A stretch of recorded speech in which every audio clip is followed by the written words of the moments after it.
राधे राधे। श्री हरिदास, श्री कुंज बिहारी। कैसे हैं आप सभी लोग? आई होप कान्हा जी की कृपा से आप सभी लोग अच्छे होंगे, स्वस्थ होंगे। आज है दिन शनिवार। शनिवार की कथा सुनने से सभी मनोरथ पूर्ण करने वाली, जो कि राजा विक्रमादित्य की कहानी है, सभी कष्टों से, रोगों से मुक्ति दिलाती है। और राजा विक्रमादित्य की शनिदेव की कृपा जो हम पर प्राप्त होती है। कहते हैं कि शनि महाराज की कृपा बनी रहे, साढ़े साती नहीं लगेगी। और शनिदेव जी की कृपा नव ग्रहों में सबसे बड़ी ऊपर होती है। शनि महाराज की कथा अवश्य श्रवण करनी चाहिए। एक समय की बात है, स्वर्गलोक में सबसे बड़ा कौन, इस प्रश्न पर नव ग्रहों में वाद विवाद छिड़ गया और खूब चर्चा चल रही थी। विवाद इतना बढ़ गया कि परस्पर भयंकर युद्ध की स्थिति बन गई। नवग्रहों में खूब वाद विवाद हुआ और भयंकर युद्ध की परिस्थिति बन गई। निर्णय के लिए सभी देवता देवराज इंद्र के पास पहुंचे और बोले कि हे देवराज इंद्र, आपको निर्णय करना ही होगा। हम में से कौन बड़ा है, ये बताना ही होगा। देवताओं का प्रश्न सुनकर देवराज इंद्र स्वयं उलझन में पड़ गए कि इंद्र बोलते हैं कि मैं इस प्रश्न का उत्तर देने में असमर्थ हूँ। हम सभी पृथ्वी लोक में उज्जैन की नगरी में राजा विक्रमादित्य के पास चलते हैं। वो उत्तर का जो हमारा प्रश्न है उसका उत्तर अवश्य देंगे। देवराज इंद्र सभी नवग्रहों के देवता उज्जैन की नगरी में पहुंच गए। महल में पहुंचकर राजा विक्रमादित्य जब देवताओं ने उनसे प्रश्न पूछा तो राजा विक्रमादित्य भी कुछ देर के लिए परेशान हो उठे, क्योंकि सभी देवता अपनी अपनी शक्तियों के कारण महान थे और बहुत बड़े थे। किसी को छोटा कहना, किसी को बड़ा कहना, उनके क्रोध से प्रकोप और भयंकर की हानि पहुंच सकती थी। राजा विक्रमादित्य भी स्वयं भयभीत हो गए थे। अचानक राजा विक्रमादित्य को एक उपाय सूझा और उन्होंने विभिन्न विभिन्न प्रकार की धातुओं को स्वर्ण, रजत, चांदी, कांसा, तामा, सीसा, रंगा, जस्ता, अभ्रक, लोहे के 9 आसन बनाए। नवग्रह देवताओं के लिए 9 तरह के आसन बनाए, जो कि स्वर्ण भी था, रजत भी था, चांदी, कांसा, तांबा, सीसा, रंगा, जस्ता, अभ्रक, लोहे, ये 9 प्रकार के आसन बनवाए। धातुओं के गुण के अनुसार सभी आसनों को एक दूसरे के पीछे रखकर उन्होंने देवताओं को अपने अपने सिंहासन पर बैठने को कह दिया कि आप सभी 9 ग्रह के देवता अपने अपने आसन पर बैठ जाइए। देवताओं के बैठने के बाद राजा विक्रमादित्य ने कहा कि आपका निर्णय तो स्वयं ही हो गया है। जो सबसे पहले सिंहासन पर विराजमान है वही सबसे बड़ा है।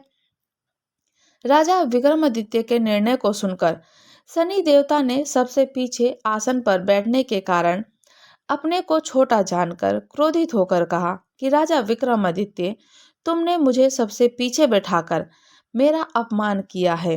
तुम मेरी शक्तियों से परिचित नहीं हो, मैं तुम्हारा सर्वनाश कर सकता हूँ। शनि ने कहा, सूर्य एक राशि पर 1 महीने, चंद्रमा 2.25 महीने, मंगल 1.5 महीने, बुध और शुक्र 1 महीने, बृहस्पति 13 महीने रहते हैं। लेकिन मैं किसी राशि पर 7.5 वर्ष तक, जिसे कहते हैं साढ़े साती ढैया, 7.5 तक रहता हूँ। बड़े बड़े देवताओं को मैंने अपने प्रकोप से पीड़ित किया है। राम को 7.5 के कारण ही वन में जाकर रहना पड़ा और रावण को 7.5 के कारण ही युद्ध में मृत्यु का शिकार बनना पड़ा। राजा, तू भी मेरे प्रकोप से नहीं बच सकता। राजा विक्रमादित्य को तुमने मेरे को सबसे पीछे आसन दे करके ये मेरे अपमान किया है। इसके बाद अन्य ग्रहों के देवता तो प्रसन्नता के साथ चले गए, परंतु शनिदेव क्रोध के साथ वहां से विदा हुए। राजा विक्रमादित्य पहले की तरह ही न्याय करते रहे। उनके राज्य में सभी स्त्री पुरुष बहुत आनंद से जीवन यापन कर रहे थे। कुछ दिन ऐसे ही बीत गए। उधर शनि देवता अपने अपमान को नहीं भूल पा रहे थे। राजा विक्रमादित्य से शनिदेव ने बदला लेने के लिए एक दिन शनिदेव ने घोड़े के व्यापारी का रूप धारण किया और बहुत से घोड़ों के साथ उज्जैन की नगरी में जा पहुंचे। राजा विक्रमादित्य ने राज्य में किसी घोड़े के व्यापारी के आने का समाचार सुना तो अपने अश्वपाल से कुछ घोड़े खरीदने के लिए भेज दिए। अश्वपाल को घोड़े बहुत कीमती थे। अश्वपाल ने जब वापस आकर लौटकर इस संबंध में बताया कि घोड़े बहुत कीमती हैं, तो राजा विक्रमादित्य ने स्वयं आकर एक सुंदर शक्तिशाली घोड़े को पसंद किया। घोड़े की चाल देखने के लिए राजा उस घोड़े पर सवार हुए और वह घोड़ा बिजली की गति से दौड़ पड़ा। तेजी से दौड़ता घोड़ा राजा को एक दूर जंगल में ले गया और फिर राजा को वहां गिराकर जंगल में कहीं गायब हो गया। राजा अपने नगर को लौटने के लिए जंगल में भटकने लगा, लेकिन उन्हें लौटने का कोई रास्ता ही नहीं मिल रहा था। राजा को भूख प्यास लग गई। बहुत घूमने पर उसे एक चरवाहा मिला। राजा ने उससे पानी मांगा। पानी पीकर राजा विक्रमादित्य ने उस चरवाहा को अपनी अंगूठी दे दी। फिर उससे कुछ रास्ता पूछा कि वो जंगल से कैसे निकल सकता है और जंगल से निकलकर उज्जैन की नगरी में कैसे पहुंच सकता है। जंगल से निकलकर पास के नगर में ही पहुंच गया। राजा ने एक सेठ की दुकान पर बैठकर कुछ देर आराम किया। उस सेठ ने राजा से बातचीत की तो राजा ने उसे बताया कि उज्जैन नगरी से आया हूं मैं, और राजा के कुछ देर दुकान पर बैठने से सेठ जी की बहुत बिक्री हो गई। सेठ ने राजा को बहुत भाग्यवान समझा और खुश होकर उसे अपने घर भोजन के लिए ले गए। सेठ के घर में सोने का एक हार खूंटी पर लटका हुआ था। राजा को उस कमरे में छोड़कर सेठ कुछ देर के लिए बाहर चला गया। तभी एक आश्चर्यजनक घटना घटी। राजा के देखते देखते सोने का हार खूंटी निगल गई और खूंटी में ही टंगा था, किंतु खूंटी निकल गई। सेठ ने कमरे में लौटकर हार को गायब देखा तो चोरी का संदेह राजा पर ही किया, क्योंकि उस कमरे में राजा के अलावा और कोई नहीं था। राजा अकेला बैठा था। सेठ ने अपने नौकर से कहा कि इस परदेसी को रस्सियों से बांधकर नगर के राजा के पास ले चलो। राजा ने विक्रमादित्य से हार के बारे में पूछा तो उसने बताया कि उसे देखते ही देखते खूंटी ने हार को निगल लिया था। इस पर राजा ने क्रोधित होकर चोरी करने के अपराध में विक्रमादित्य के हाथ पांव काटने का आदेश दे दिया। राजा विक्रमादित्य के हाथ पांव काटकर उसे नगर की सड़क पर छोड़ दिया गया। कुछ दिन के बाद एक तेली उसे उठाकर अपने घर ले गया और उसे अपने कोलू पर बिठाकर राजा आवाज दे रहा था। कोलू पर बिठाकर राजा आवाज देकर बैलों को हाँकता रहता। इस तरह तेली का बेल चलता रहा और राजा को भोजन मिलता रहा। शनि के प्रकोप के 7.5 ही पूरी होने पर वर्षा ऋतु प्रारंभ हुई। राजा विक्रमादित्य एक रात मेघ मल्हार गा रहा था कि तभी नगर के राजा की लड़की राजकुमारी मोहिनी रथ पर सवार होकर उस तेली के घर के पास आ बैठी।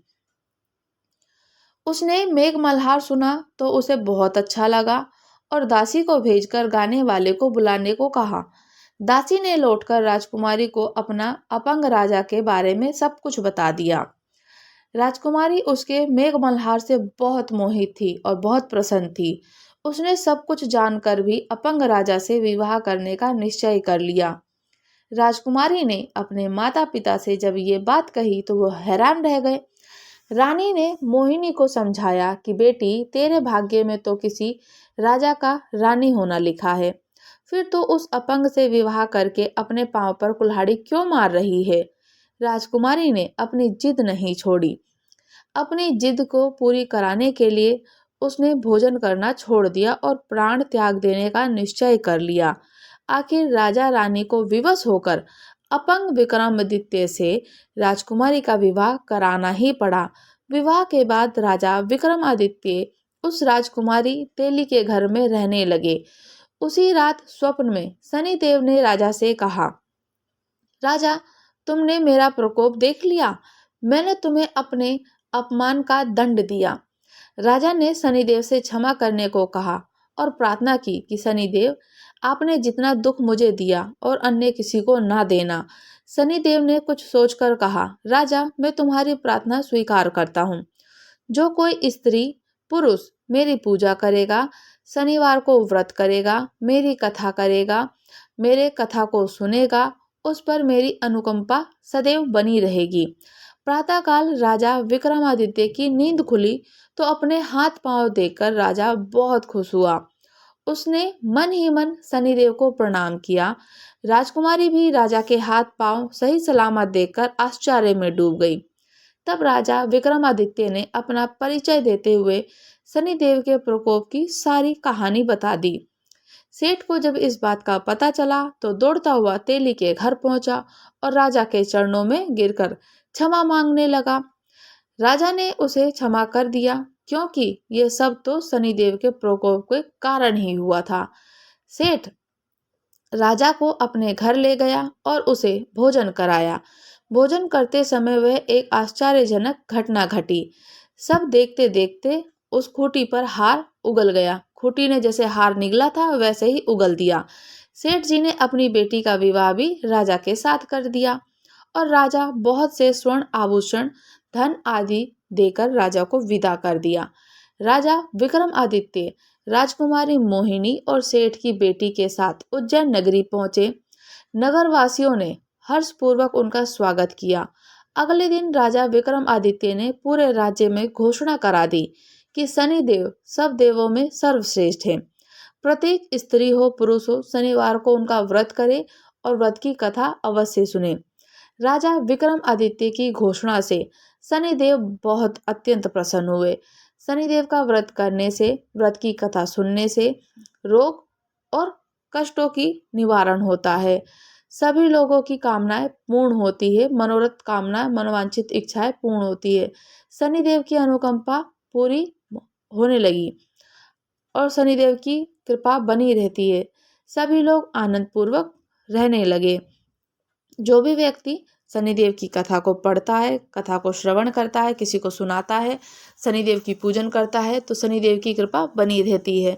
और ये तो हर व्यक्ति को होना ही चाहिए कि कोई नहीं चाहता कि हम पे साढ़े साती हो। तो शनिदेव की पूजन अर्चन करनी चाहिए, उनको स्मरण करना चाहिए।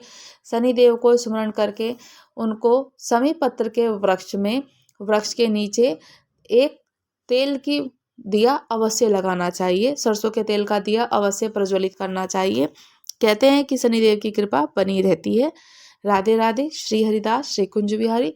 अगर आप लोग हमारे चैनल पर नए हैं तो चैनल को लाइक, शेयर, सब्सक्राइब करना बिल्कुल ना भूलें और मुझे कमेंट्स करके ज़रूर बताइएगा कि आपको कथा कैसी लगी।